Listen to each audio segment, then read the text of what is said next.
Good evening, everybody. It's a pleasure and pain to be on a Sunday night here without family. I've been given a very easy task to talk. To talk about friends and seniors is the easiest thing to talk. Dr. Suresh, KP Suresh Kumar is obviously known to everybody in this city.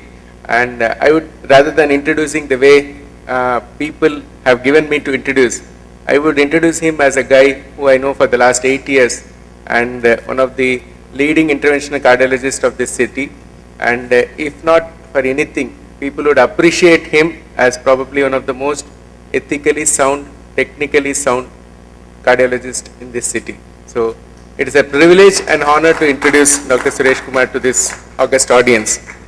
To introduce Dr. Sivakarakshan sir is like calling Arjun to talk about to talk about Dronacharya or somebody like that. It would be an insult, and I would better introduce him as the Bhishma Pitama of cardiology in Chennai, but all of you know him better. And what I appreciate about him is, despite the years and seniority credited to him, he still remains a guy whom you can pick up a phone and talk to him. You can talk to him, and he can talk endlessly to a patient to explain things to patients even today.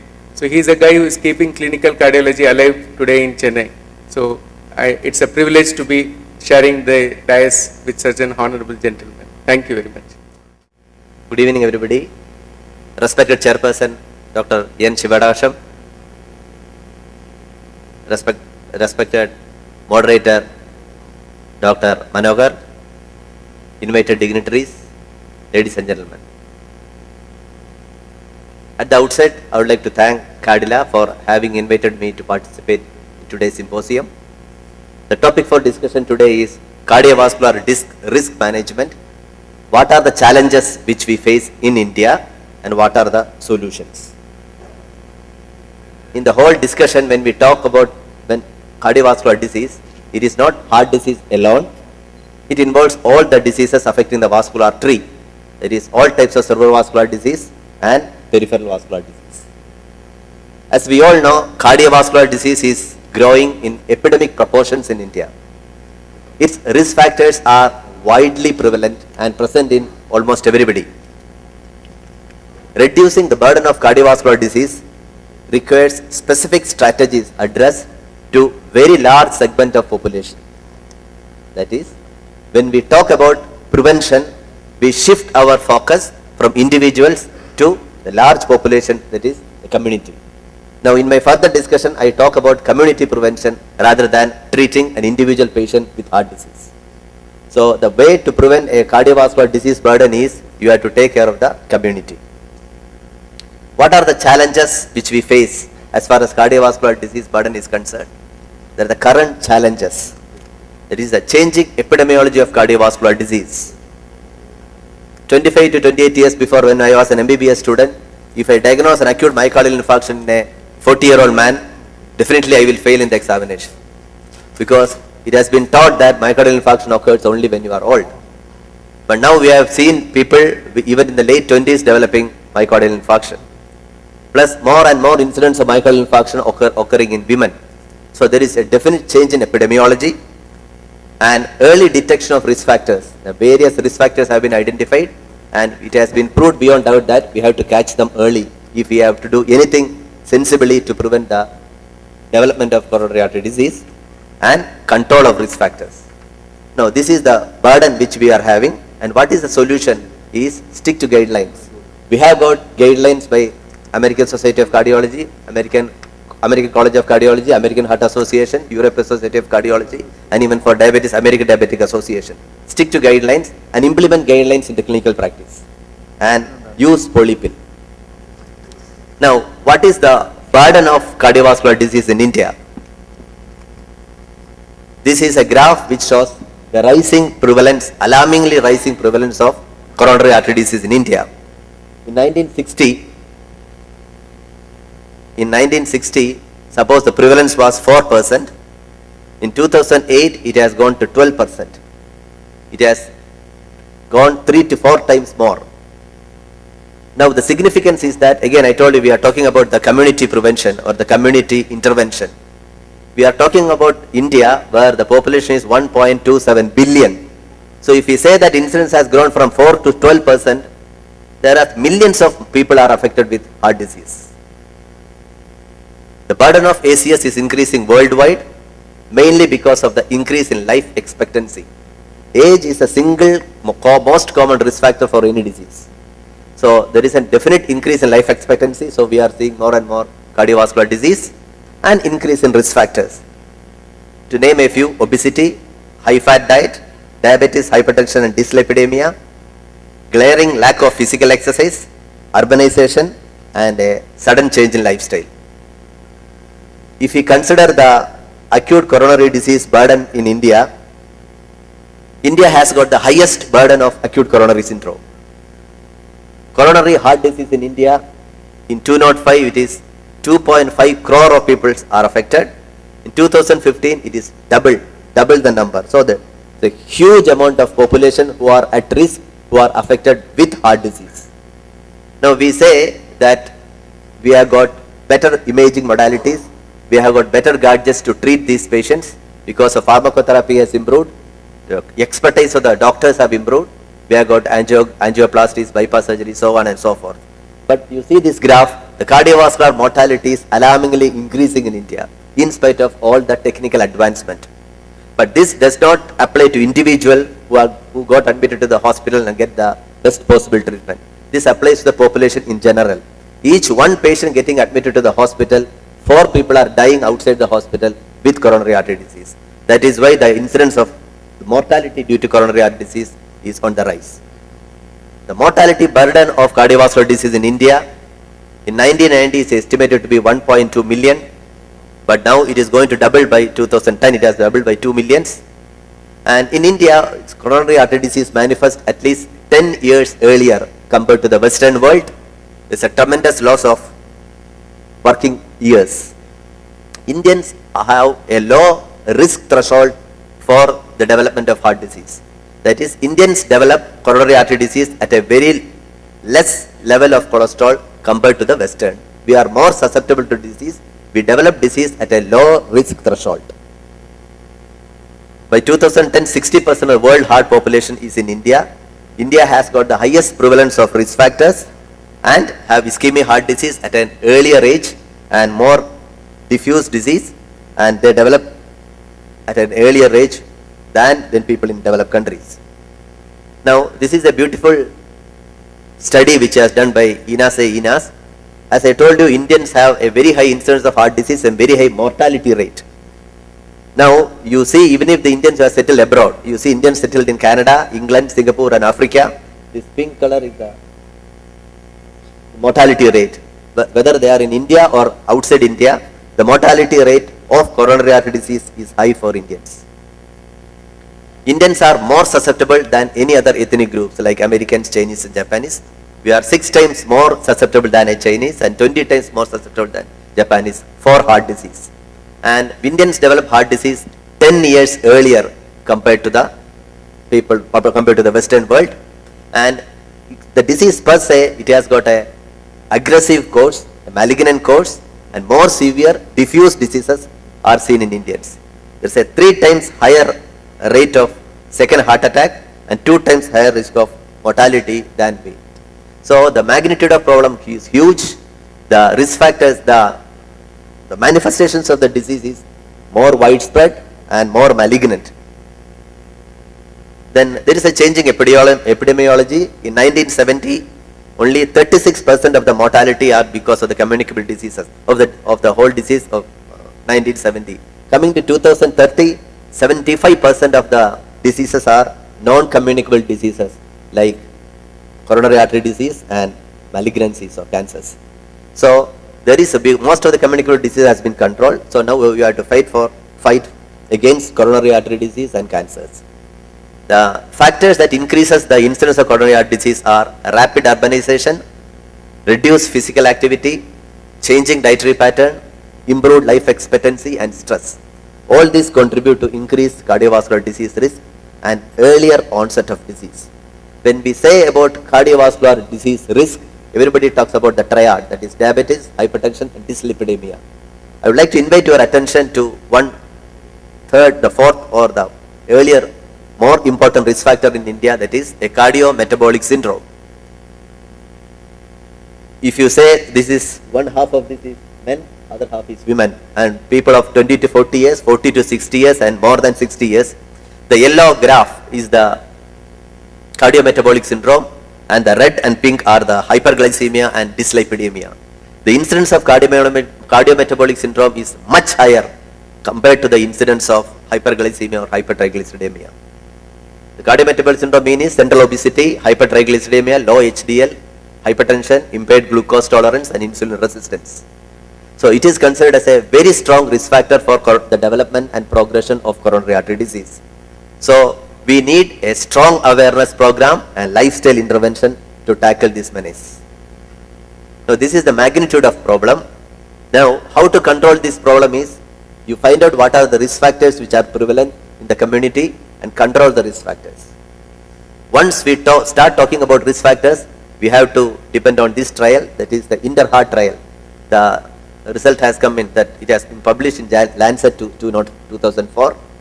52 countries, the trial was conducted in 52 countries. Every inhabited continent was involved. 15,000 cases and almost an equal amount of control group. They have identified 9 risk factors, of which 4 are disease related and 5 are behavior related. The disease related risk factors are diabetes, hypertension, abdominal obesity, and dyslipidemia, especially a high ApoB level or ApoB-ApoA ratio high. Behavioral risk factors are lack of physical exercise, current smoking, and diet which is low in vegetable and fruit intake, psychosocial stress, and alcohol intake. That the lack of taking alcohol is considered as a minor risk factors in this trial. However, we cannot promote alcohol as a public health strategy. Now, these risk factors are identified, and 99% of the people with coronary heart disease have either one or multiple of these risk factors. Another important thing which we have to notice in this trial is that 99% of the control subjects have also had at least one cardiovascular risk. So this means that the risk for cardiovascular disease is widely prevalent and rampant. So there is a clustering of risk factors. These are the smoking, hypertension, dyslipidemia, obesity, all these are the risk, other things are risk factors, and 90% of the risk, 90%, these are the risk factors in 90% of patients with acute myocardial infarction. And most of the time we have seen there is clustering of risk factors. Now, what is the cumulative effect of risk factors? Now, if a person has smoking, the odds ratio of he developing a ischemic heart disease or myocardial infarction is 2%. 2. Diabetes, again it is 2, and hypertension it is 2 or 3. But if somebody, that is the fourth, somebody has 1, 2 and 3, that is all the 3 risk factors, it is 3 times more. So in short, the risk factors have got an addictive effect. If somebody has all the 9 risk factors, the risk of that person developing myocardial infarction is 26 times. So risk factors have been identified and risk factors have got a cumulative effect. So once we aim at controlling risk factors, our aim of cardiovascular risk assessment is not to control the risk factors alone. We have to impart the treatment so that we can improve the quality of life and improve the life expectancy. So the best possible approach to managing cardiovascular risk burden and to improve health outcomes are, first you assess the cardiovascular risk of the population.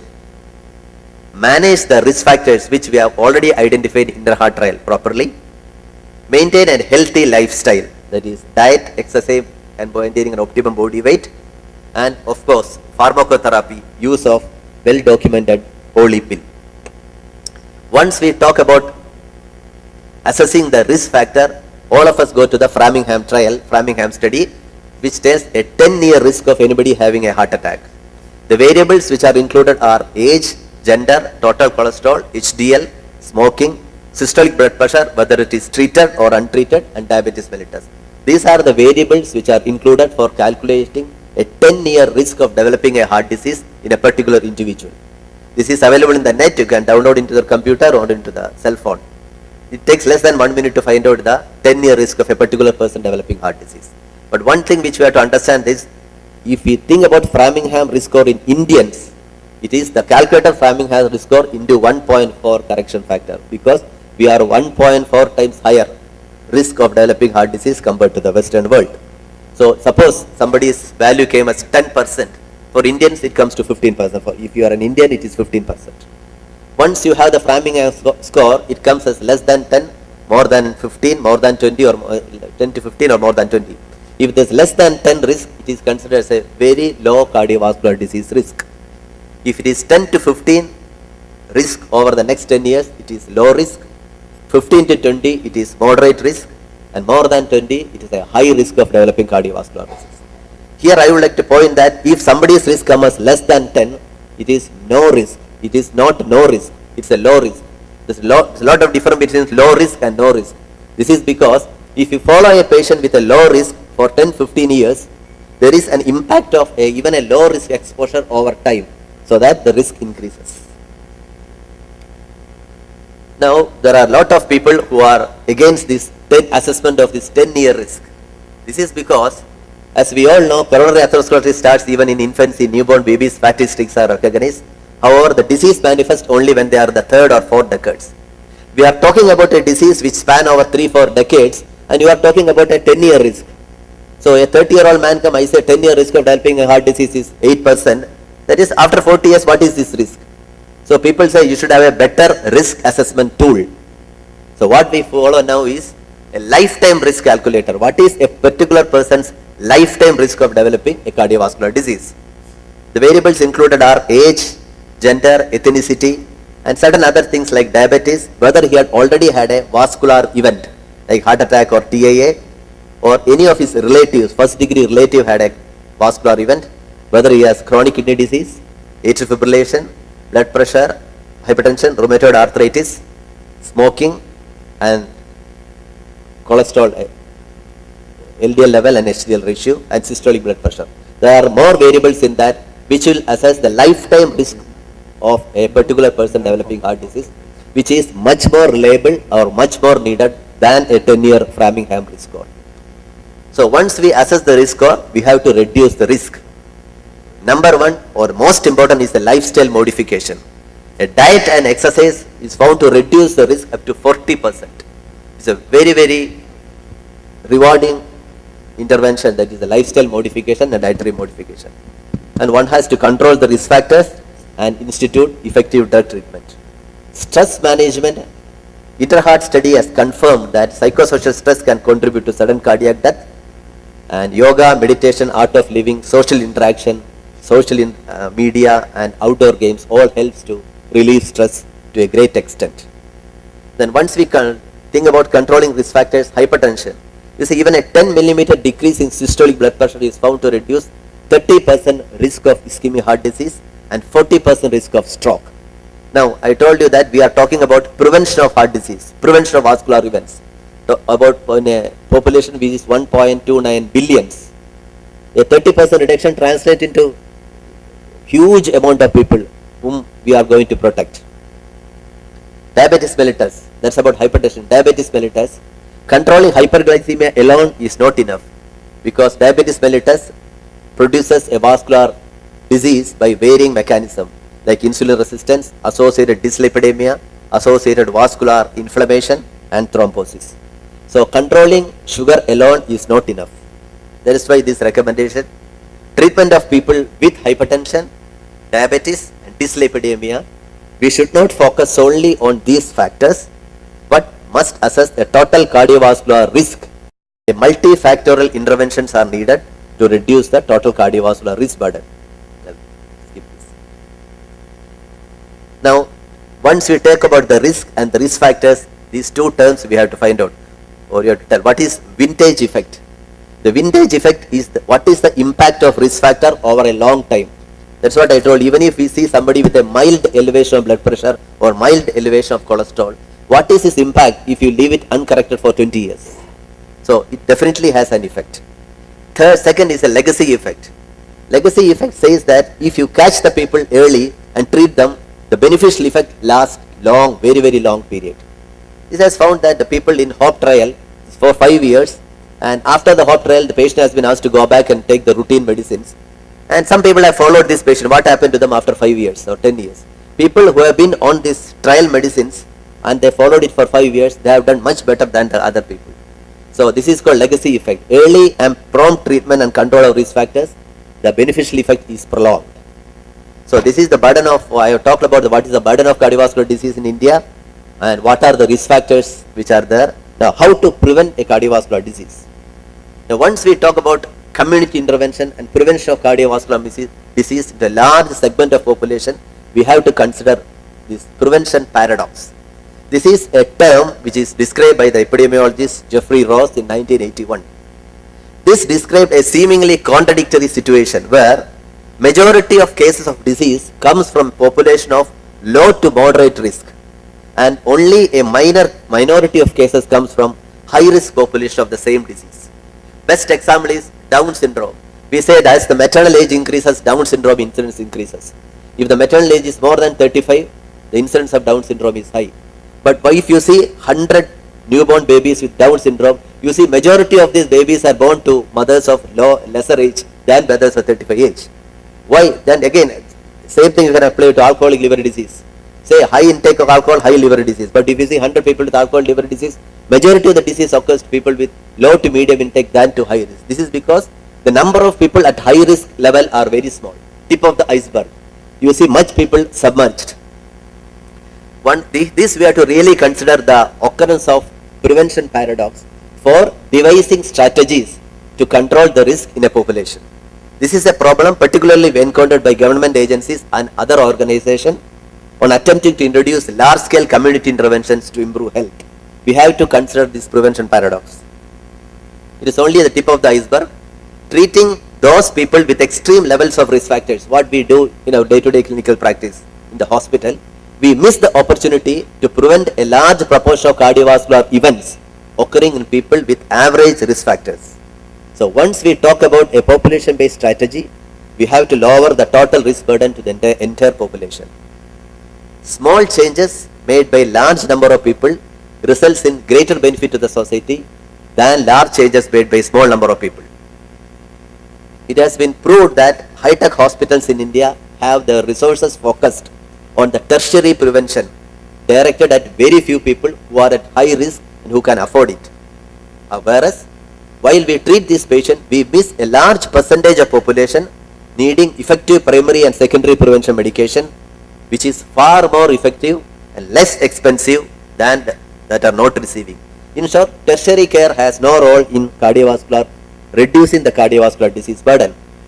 So you have to implement lifestyle modification and behavioral modification, but it needs lot of motivation and awareness. Changes in the health policy by government. Best example is anti-smoking legislation and use of effective pharmacological strategies. These are the 6 strategies which are helpful to reduce a heart attack. Stoppage of cigarette smoking, there is a 50% reduction of heart attack. Maintaining optimum body weight, you reduce the risk by 30 to 50%. And healthy diet, taking lot of fruits, vegetables and whole grains, you reduce the risk by 60%. Reduction of blood pressure, reduction of cholesterol. All contribute to the very significant reduction in the incidence of and development of cardiovascular disease. So if you implement all these changes, we can prevent cardiovascular disease in 90% of the people. Now, once we say lifestyle modification, dietary modification, what is the pharmacotherapy? 4 medications have shown to reduce the incidence of cardiovascular disease, prevent the progression of cardiovascular disease, and reduce morbidity and mortality. These are the 4, you can compare it with 4 legs of the chair. These are aspirin, AC inhibitors or ARBs, beta blockers, and statins. If you give aspirin, you can maintain a relative risk reduction of 20 to 30%. AC inhibitors again 20 to 35%. Beta blockers 20 to 25%, and statins about 25 to 40%. Once we give all these things to a particular individual or in the community, we can reduce the incidence of another cardiac event or incidence of any vascular event by 75%. So all these drugs have to be given to reduce the cardiovascular burden and reduce the development of cardiac disease and the complications of cardiovascular disease. And the wonder drug is statins. They are poised to perform greater wonders in 21st century than do antibiotics in infectious disease or H2 antagonists, which has wiped off peptic ulcer and its complication. Now, once I say aspirin, can we give aspirin to everybody? There is a definite recommendation why, and previously people say all diabetics should take aspirin. Aspirin to everybody above 40 years. Now there is a clear-cut recommendation from ACC, AHA and American Diabetic Association. All diabetics, men over above 55 years and women over 60 years with one additional risk factor only we should give, that not to everybody. Or a 10-year cardiovascular risk is more than 10%. So aspirin is not offered to all diabetics. It is offered to diabetics, men over 55 years and women over 60 with one additional risk factors. Or if you go by the risk factor assessment score, more than 10% risk, even more than 10 years. So we have diseases, we have AC inhibitors, beta blockers, statins and aspirin. So we know this for the past 10-15 years. Then why the incidence of heart disease is increasing? Why it is mortality and morbidity is increasing? There is a problem. There is a problem in our knowledge and implementation. There are multiple barriers in implementation. The most important in India is the cost of therapy, the affordability, non-adherence to therapy. Because I told you about 4 medicines, nobody can take 4 tablets lifelong. So after some time people skip one by one. So the very low rate of adherence, lack of systematic implementation, and misplaced fear that multiple drugs may affect your longevity. And there is a thing called patient inertia and physician inertia. What is patient inertia? I start a patient on AC inhibitors, beta blockers and statin, ask the patient to come back after 1 month, thinking that when he comes back, I will titrate my BP medicine dose, I will titrate my statin dose depending upon the LDL level. But patient may not come for follow-up. And logistic problem, the time which is available to the patient, doctor is not available. When doctor is available, patient is not, it's not convenient for him to come. The cost of coming and seeing a doctor. And some people say if you titrate the dose of medicine or if you change the medicine, it is considered as a sign of failure of treatment. So a tendency among physicians that a reasonable response to the first medicine is achieved, we won't add the second drug. Now, this is a well-recognized study, the PURE study, which is a 10-year community-based observational trial which is conducted in all developed countries and developing countries. In India, you look at somebody has a history of cardiovascular disease or stroke. What is the use of AC inhibitors, statins, beta blockers and antiplatelets? The use of AC inhibitor is only 20%, use of statin is only 15%, beta blocker 17%, antiplatelet 25%. So this I am talking about the scenario in India where somebody has already had a cardiac event or a vascular event. This is although these medicines are proved beyond doubt to be life-saving, its usefulness is less than 25%. About the diet, these are the diets which you should do. So diets which is rich in fruits, fiber and vitamins and antioxidants. A lot of people used to come and tell me I am a vegetarian, and you all advise me to take plenty of vegetables, fruits, why I develop heart disease. And this is the best example of Indian vegetarianism. We will say we generally in India we cook vegetables to death, and we have got a contaminated vegetarianism where a lot of oils and masalas are added. So the protective effect of most of the vegetables and fruits have gone. Now physical activity is a single miraculous drug which is available to prevent cardiovascular disease. Then a lot of people ask when to start, where to start. You just start walking wherever it is at whatever time which is convenient to you. And AHA recommends a minimum walking of 150 minutes per week, which can easily be attained. The cardioprotective and systemic health benefits of a regular physical activity are underestimated by many physicians and often we fail to emphasize the importance of such regular physical activity. These are people going to fitness center, they are all taking an easy route by escalator. So the control of risk factor, we have to implement guidelines for the control of cardiovascular risks. We follow the guidelines for the control of risk factor to the goal level. We have to integrate all these guidelines to our clinical practice. This is the same slide which I saw. These are the 4 drugs which are prescribed to control the cardiovascular disease burden, to prevent morbidity and mortality. So the concept came, why can't we involve all the 4 into one? Especially I told you what are the hindrances in implementing the pharmacotherapy. So the polypill concept came. The polypill concept came in 2003, but Ward and Law proposed a polypill for both primary and secondary prevention of coronary artery disease, consisting of low dose aspirin, folic acid, statins, and 3 BP lowering medicine in half the usual dose. Half the decline of coronary artery mortality observed in developed countries like USA and Europe is attributable to effective medical therapy. However, despite a clinical clear evidence of effectiveness, long treatment gap exists in India. Advantages of a polypill: if you incorporate all the 4 in one pill, easy to prescribe, it avoids multiple steps of dose titration, minimal physician visit and lab test. It improves adherence to therapy, which is the single most common stumbling block in preventing coronary artery disease. Adherence to therapy or the patient compliance. And of course, it reduces the cost. And to distribute these medicines, actually we don't need a doctor, we need only a trained physician assistants or community health workers which can deliver the drug, similar to the polypill which has been distributed for the control of tuberculosis, hypertension and AIDS. Polypill contains only a low to moderate dose of statin, which is absolutely safe, and it has been proved that once you lower LDL by 37 milligram, it reduces the incidence of heart disease by 60% and stroke by 17%. If you can reduce the incidence of heart disease by 60% in a 1.29 billion, is a huge achievement. As with any therapy, polypill is not a medicine for everybody. It is not useful in people with extremely high risk. It is useful only people with low risk or medium risk. Extremely high risk, you have to titrate the dose depending upon its risk factor level. And those with very much advanced antithrombotic diseases and those with side effects to multiple medicines. So it's a complementary strategy. So polypill can be used for primary prevention and secondary prevention. Primary prevention is for men, for those over 55 years with at least one cardiovascular risk factor. In the risk score assessment, they should come in the moderate risk or high risk.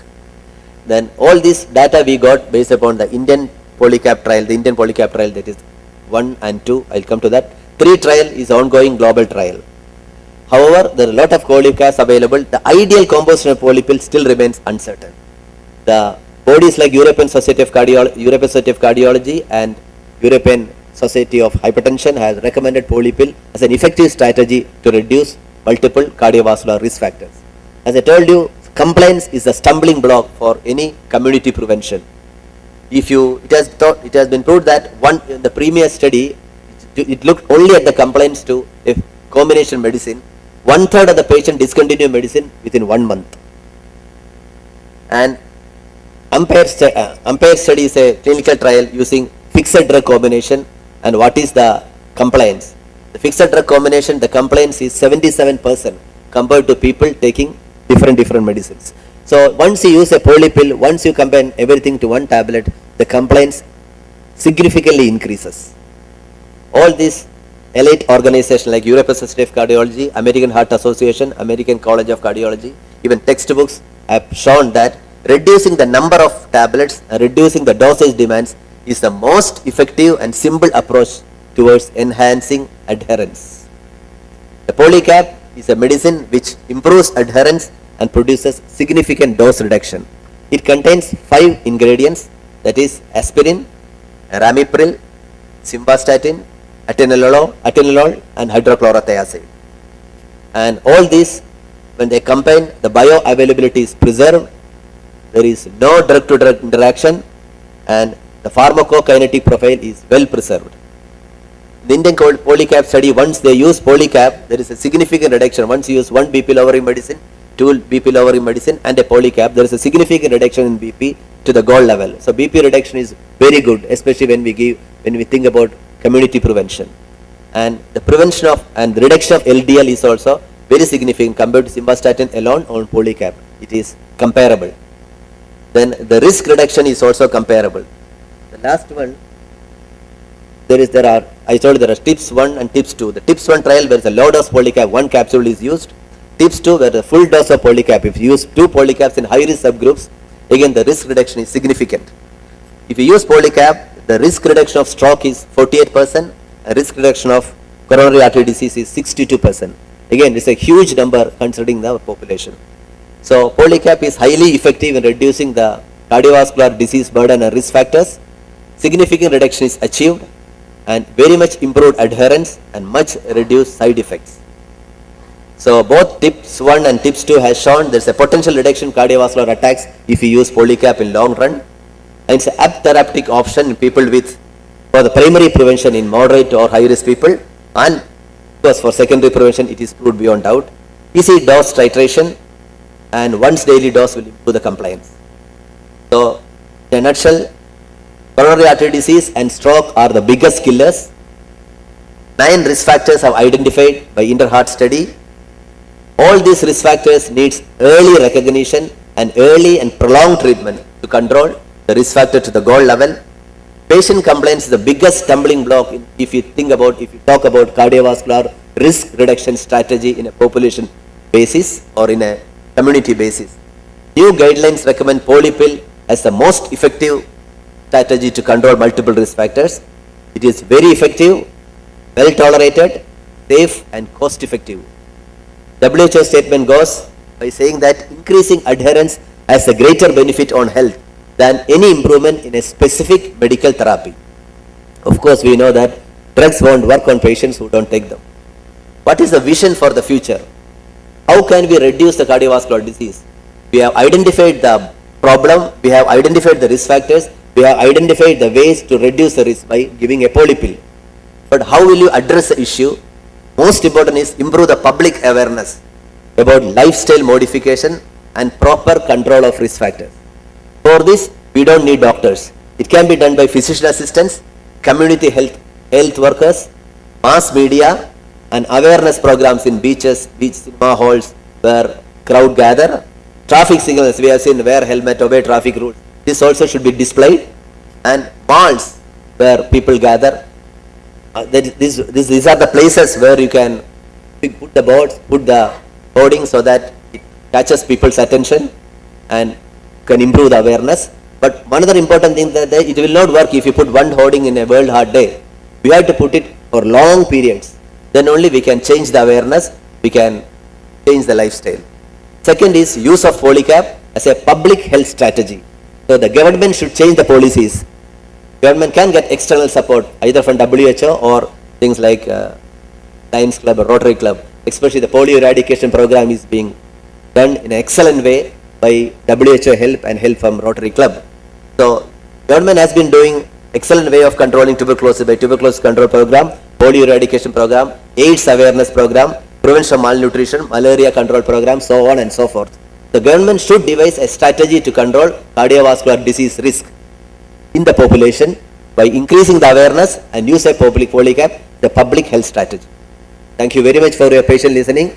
But my talk is not complete by my sincere courtesy to Dr. Inas A. Inas and Salim Yusuf. Both are very world famous cardiologists. Both are Indians. They have done excellent work. Both are very eminent epidemiologists and clinical trialists. They have done excellent work on the heart disease in India.